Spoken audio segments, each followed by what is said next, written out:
अंतर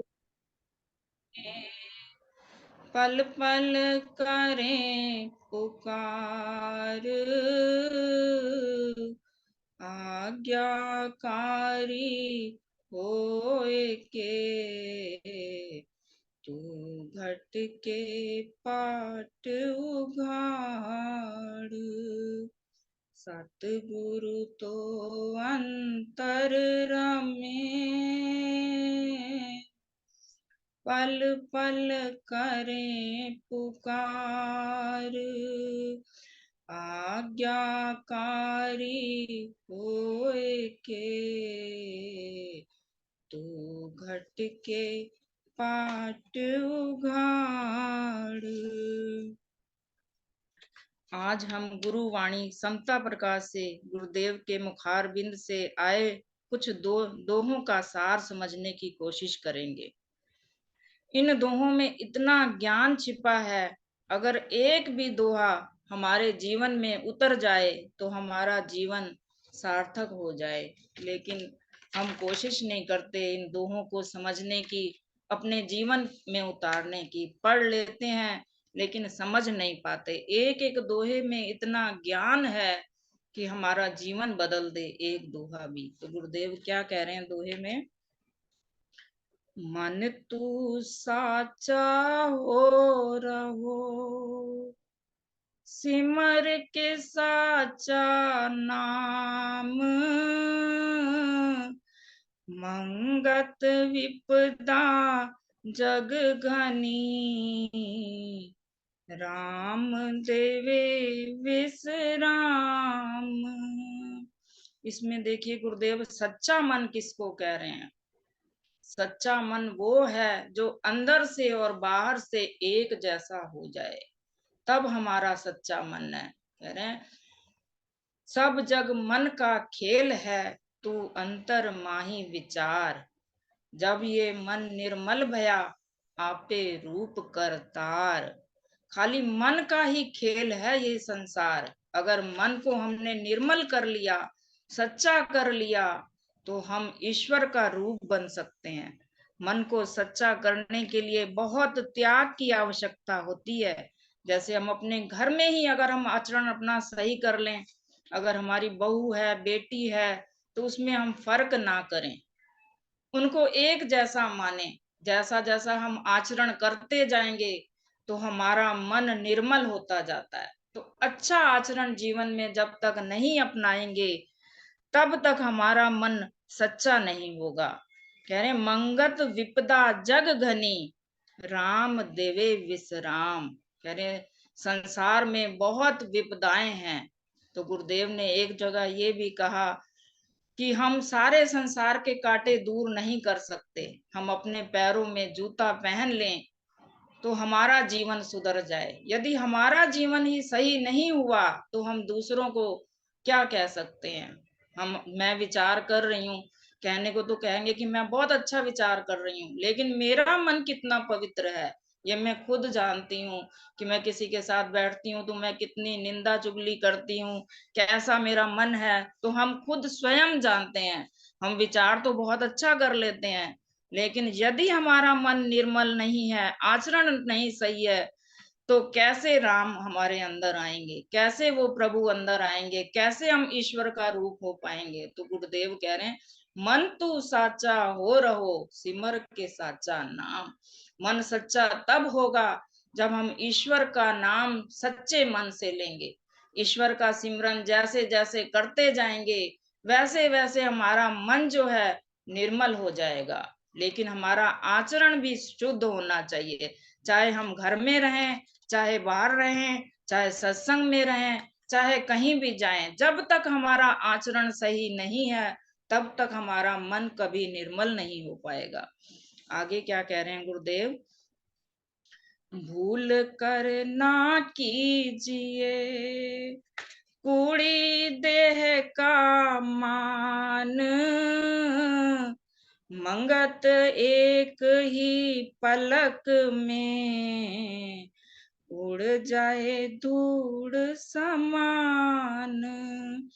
कह रहे हैं भूल कर भी इस शरीर का मान ना करें कि मैं कुछ कर रहा हूं, मैंने ये करा। एक पलक लगता है इसमें से जो आत्मा है, जो शक्ति है वो निकल गई तो शरीर निर्जीव हो जाता है। हम सब जानते हैं, अभी हमारे रिलेशन में ही एक बच्ची है, हमारी बेटी है, लेकिन छोटी सी, अभी शादी हुई, थोड़ा टाइम हुआ, एक छोटा सा बच्चा है, बस बाहर निकले हैं घर से बाइक पे और हस्बैंड को चक्कर आया और नीचे गिर गया और निकल गई शक्ति। डॉक्टरों के पास गया, कुछ भी नहीं है, देखा है तो शरीर निर्जीव पड़ा हुआ है। एक पलक लगा जाने में, और हम कितना मान करते हैं, देह को कितना संवारते हैं, कितना मान करते हैं कि मैंने ये करा, मैं कर रहा हूँ। अभी 1 साल हुआ उन्होंने कोठी बनाई, रहा, ये एक एक चीज उन्होंने इतनी बढ़िया लगवाई, ये करना है, वो करना है, ऐसा करना है, कहाँ कहाँ से सामान लेकर आए कोठी में लगाने के लिए। लेकिन चला गया इंसान जो करता धरता था। जो वही बात है कि हम अपने शरीर का मान करते हैं और एक पलक नहीं लगता, फूंक निकली नहीं कि सब कुछ निर्जीव हो जाता है, कुछ भी, हाथ एक उंगली भी नहीं चलती। तो हमें मान छोड़ना पड़ेगा। गुरुदेव कह रहे हैं भूल कर ना कीजिए कूड़ी देह का मान, मंगत एक ही पलक में उड़ जाए धूड़ समान। आगे कह रहे हैं सादा खावन सादा लावन, सादा वचन विलास, मंगत रहनी देव की, जो पाए तो पाप विनाश। इन इतनी सरल भाषा और इन दोहों में कितना ज्ञान छिपा हुआ है। गुरुदेव क्या कह रहे हैं, अगर हमारा सादा खावन है, सादा पहनना है, सादा खाना है, और सादे ही हम वचनों पर चल रहे हैं, हम अपने आसपास देखें जो इन वचनों को धारण करे हुए हैं, जिनका सादा खाना है, सादा पहनना है, सादे जिनके वचन हैं, तो हम उनको क्या बोलते हैं कि अरे ये जो आदमी है ये देवता वाला जीवन है इसका, हम उसको देवता कह देते हैं कि ये देवता जैसा इसका आचार व्यवहार पहनावा है। तो कह रहे हैं मंगत रहनी देव की, जो पाए तो पाप विनाश। तो वो देवता हम किसको कहते हैं, जो कोई पाप नहीं करते। तो वो देवता बन जाता है जिसके जीवन में ये चीजें उतर जाती हैं, जो सादा खाते हैं, सादा पहनते हैं, दूसरे जीवों की हत्या नहीं करते, कोई पाप नहीं करते और गुरु के वचनों पर चलते हैं, तो कहते हैं कि वो देवता स्वरूप उनका जीवन हो जाता है। आगे कह रहे हैं आशा तृष्णा जेवड़ी, गल में लीनी धार, मंगत छूटे कह विद, आपे करे वकार। गुरुदेव कह रहे हैं आशा तृष्णा जेवड़ी, गल में लीनी धार। कह रहे हैं हमने अपने आप अपने गले में आशाओं की, तृष्णाओं की जो जंजीर है खुद ही अपने गले में बांध रखी है। कह रहे हैं छूटे कह विद, आपे करे विकार। हम अपने जाल में खुद फंसे हुए हैं। हम अब आशाएं करते हैं, फिर उसका फल चाहते हैं कि उसका फल अच्छा मिले, और अपने गले में हम जंजीर डाल देते हैं। जैसे एक मछली होती है, खाना देखती है, शिकारी शिकारी खाना डालता है और मछली हंसते हंसते फंस जाती है खाने के चक्कर में। ऐसे ही हम लोग भी जब देखते हैं संसार में वस्तुओं को, मोह ममता को, तो हम ऐसे फंस जाते हैं, भूल जाते हैं कि ये तो जंजीर गले पड़ रही है, इससे छूटना बहुत मुश्किल होगा। तो हम अपने गले में अपने आप ही इच्छाओं की जंजीर बांधे हुए, कोई हमें नहीं बांधता, ना हमें रिश्तेदारों ने बांधा हुआ है, ना हमें बच्चों में। हम बहाने बनाते रहते हैं, सत्संग में भी जाना होता है तो बहाना होता है, अरे बच्चे नहीं छोड़ रहे, रिश्तेदारी निभानी है, वहां जाना है। अगर हम थोड़े दिन भी रिश्तेदारों को फोन ना करें, कुछ ना करें, तो बार 2-4 बार वो कहेंगे अरे तेरा फोन नहीं आया, तूने फोन नहीं करा। धीरे धीरे सब समझ जाते हैं और धीरे धीरे क्या हमें मिल जाता है कि अरे ये तो भगत आदमी है, ये किसी से वास्ता नहीं रखते, तो हम छूट जाते हैं।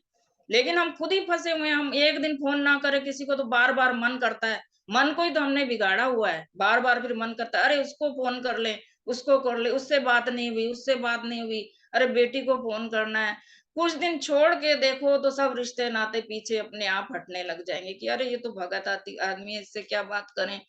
तो हम जो ये तृष्णा की वो जो रोग है ना, हम अपने आप खुद को ही बांध लेते हैं, रिश्तेदारों से, बच्चों से।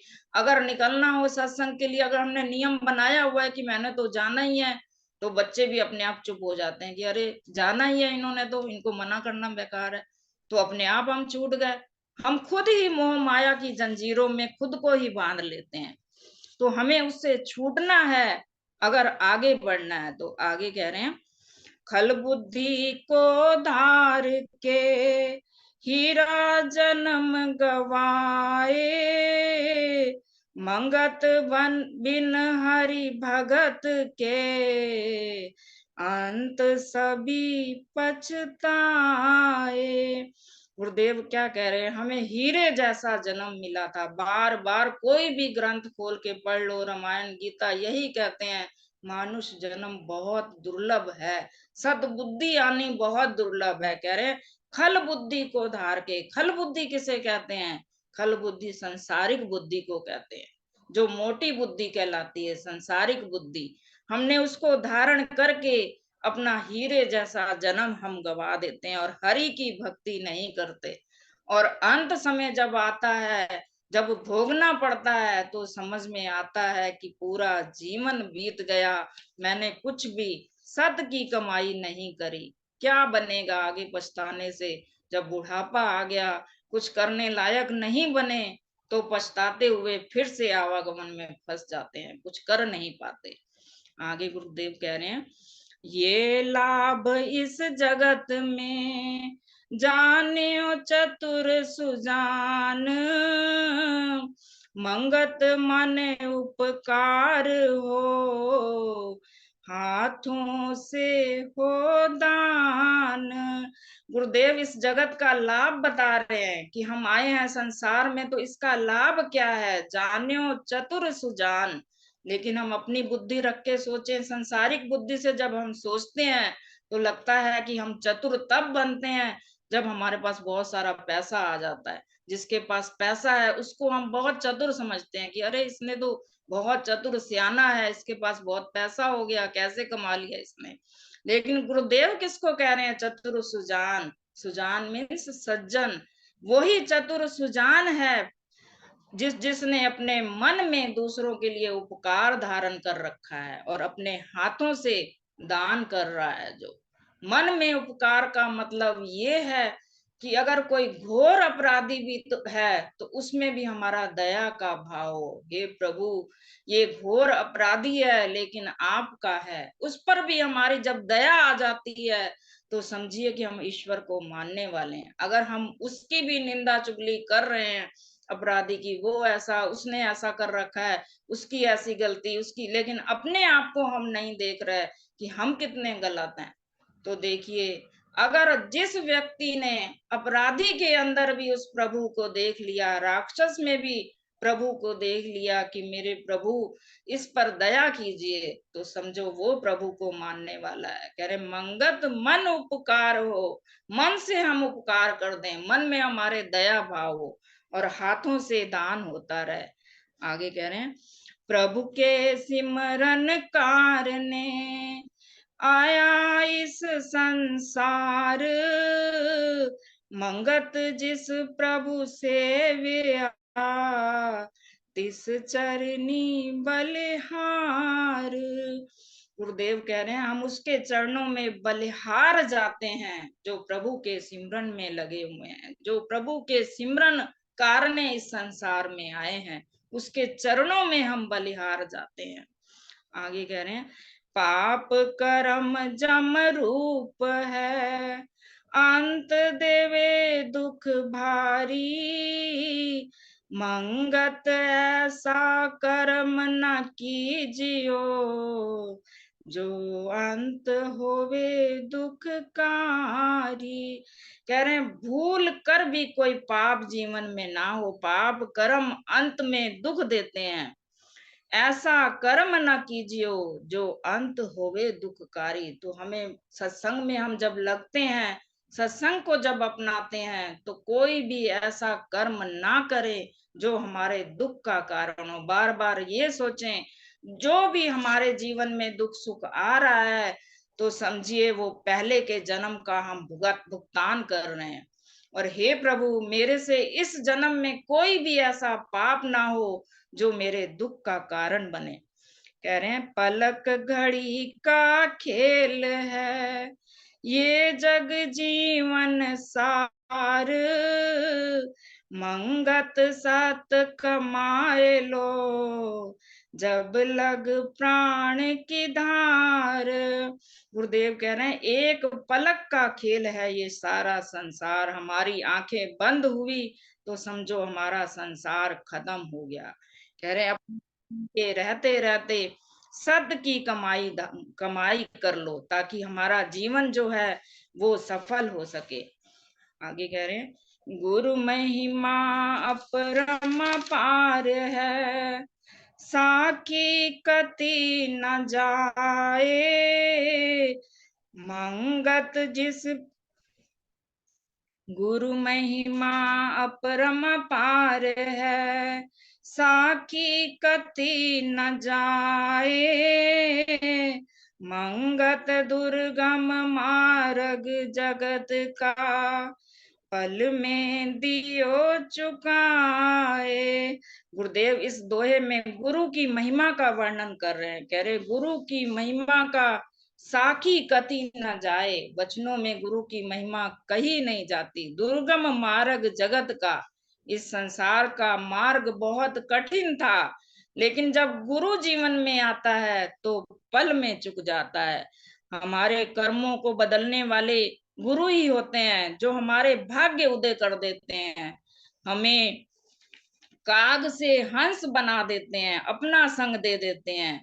ये संसार दुर्गम मार्ग है, हमारी एक एक वासना हमारा एक एक जन्म करवा देती है और आवागमन में भटकते रहते हैं हम। लेकिन गुरु के वचनों पर जब हम अमल करते हैं तो हमारे जो संचित कर्म होते हैं सब नाम सिमरन से भस्म करके हमारा रास्ता सरल करते हैं और प्रभु के साथ आत्मा का मिलन करवा देते हैं। कहते हैं ना, बिछड़े जन को राखिया दे चरण आधार। वो जो हम बिछड़े हुए हैं उस प्रभु से, तो एक गुरु ही ऐसे होते हैं, सच्चे गुरु, जो हमें उस ईश्वर से मिला देते हैं। कहते हैं, किसी का करोड़ों का जन्मों का किया हुआ जप तप व्रत नियम उपवास फल देने के लिए जब एकत्र होता है तब जीवन में सदगुरु आते हैं। कह रहे हैं, बहुत सारा जब हमारा जप तप नियम उपवास इकट्ठे होके सदकर्म जब उदय होते हैं तब हमारे जीवन में गुरु आते हैं। ऐसे सच्चे गुरुओं का मिलाप नहीं होता। तो वो गुरु क्या करते हैं, ऐसे ही कितने पाप जो हमारे जीवन में होते हैं, हमारे संशय अज्ञान और जन्म जन्मांतर का जो भय होता है, भगवत स्वरूप आत्मज्ञानी सदगुरु के उपदेश के चिंतन से हर बंधन मिट जाता है। देखिए, जब गुरु जीवन में आते हैं तो हमारे जो बंधन है हर तरह के वो कटने शुरू हो जाते हैं। तो बहुत भाग्यशाली होते हैं वो जीव जिनके जीवन में सच्चे संत महात्मा आते हैं। कहते हैं ना भजन में भी, जन्म के दाता मात पिता हैं, आप कर्म के दाता हैं, आप मिलाते हैं ईश्वर से, आप ही भाग्य विधाता हैं। दुखिया मन को रोगी तन को, दुखिया मन को रोगी तन को, मिलता है आराम आपके चरणों में। हे गुरुदेव प्रणाम आपके चरणों में, सारे तीरथ धाम आपके चरणों में। हे गुरुदेव प्रणाम आपके चरणों में। कोई त्रुटि हो तो क्षमा कीजिएगा। ओम ब्रह्म सत्यम